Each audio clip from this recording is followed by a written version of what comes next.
David Xavier Weiss, bonsoir. Vous êtes premier adjoint Bonsoir. à la mairie de Levallois, ainsi que Julien Drey, ancien député PS. Bonsoir Julien Drey aussi.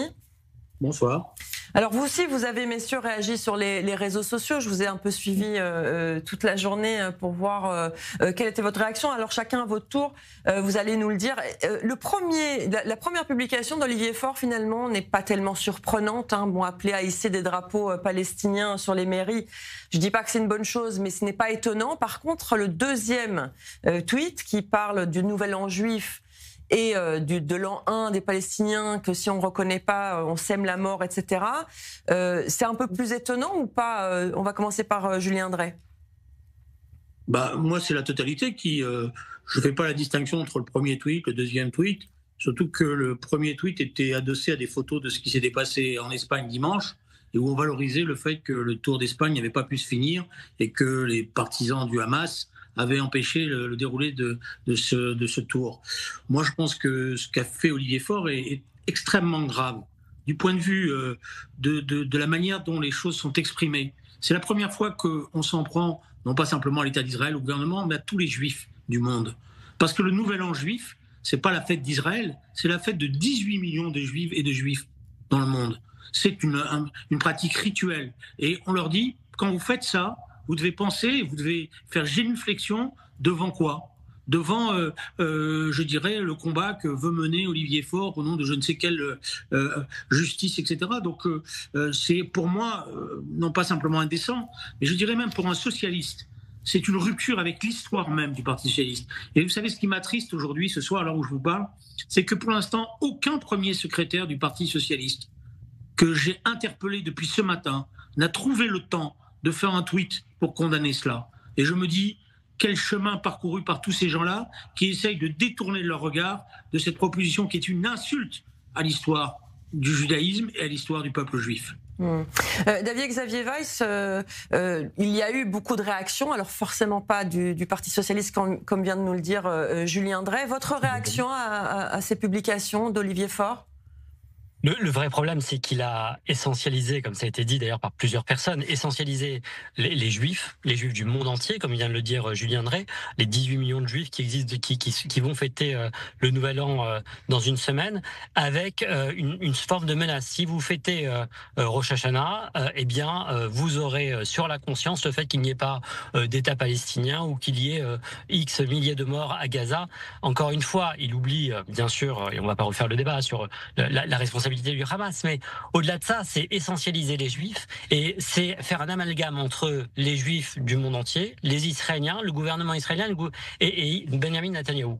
On peut être pour, on peut être contre, et d'ailleurs il y a beaucoup d'Israéliens qui sont contre le gouvernement de Netanyahou. Moi je suis en France et je le soutiens, même si je ne vote pas en Israël, mais encore une fois, chacun a son idée, son opinion sur Netanyahou et sur le gouvernement israélien, mais c'est d'essentialiser tous les juifs du monde entier qui seraient responsables, comme ça a été le cas dans les années 30, on faisait une caricature du juif qui s'accapare le monde. Eh bien, c'est la même chose. C'est ça, c'est essentialiser l'ensemble des juifs. Et quand il s'attaque à Julien Baloul en disant vous, alors. Aujourd'hui, il fait une marche arrière en disant « je n'ai interpellé qu'un seul internaute juif et je n'ai pas interpellé tous les juifs du monde entier ».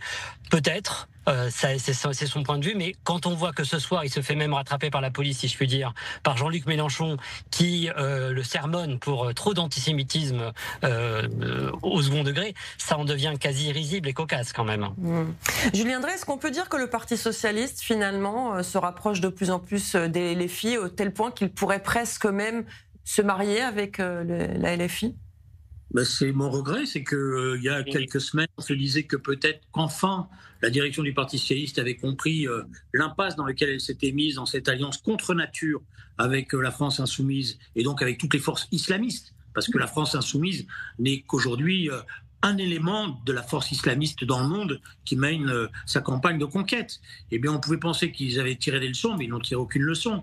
Après avoir caressé l'espoir peut-être de devenir Premier ministre, Olivier Faure est en train de cotiser à Mélenchon pour dire « je reviens dans la famille ». Et t'as vu, j'en rajoute. Et j'ajoute par rapport à notre interlocuteur David que quand il s'en prend à Julien Bayoul, il s'en prend pas à Julien, il s'en prend à tous les juifs. Parce que quand il lui parle à lui, en fait, il parle à tous les juifs. Et la pirouette, oui, de faire Et la pirouette qu'il a essayé de faire, malhonnête intellectuellement, non mais je n'ai parlé qu'à vous, c'est pas vrai. Il parle à tous les juifs, à toute la communauté. Et il leur dit, le nouvel an juif, vous devez baisser la tête et reconnaître quoi ? Vous savez, on est des millions de juifs à être pour un État palestinien. Moi, je me suis battu toute ma vie. Mais qui ne veut pas d'État palestinien ? Qui fait tout pour qu'il n'y en ait pas ? Qui a saboté toutes les négociations ? Et comment un partisan, un dirigeant du Parti socialiste peut oublier cela ? Alors que toute l'histoire du Parti socialiste, c'était de se battre justement pour obliger, à l'époque, Yasser Arafat à reconnaître l'État d'Israël et à pouvoir avancer. Donc il tourne le dos à toute l'histoire, et notamment à celle de François Mitterrand. Et en ce sens-là, c'est une honte. Une dernière question à vous. Oui, allez-y, David Xavier. Je ne sais pas s'il est vraiment conscient de ce qu'il a fait, de la faute politique qu'il a pu commettre, ou s'il l'a vraiment fait à dessein en vue des municipales pour essayer de doubler Mélenchon sur sa gauche.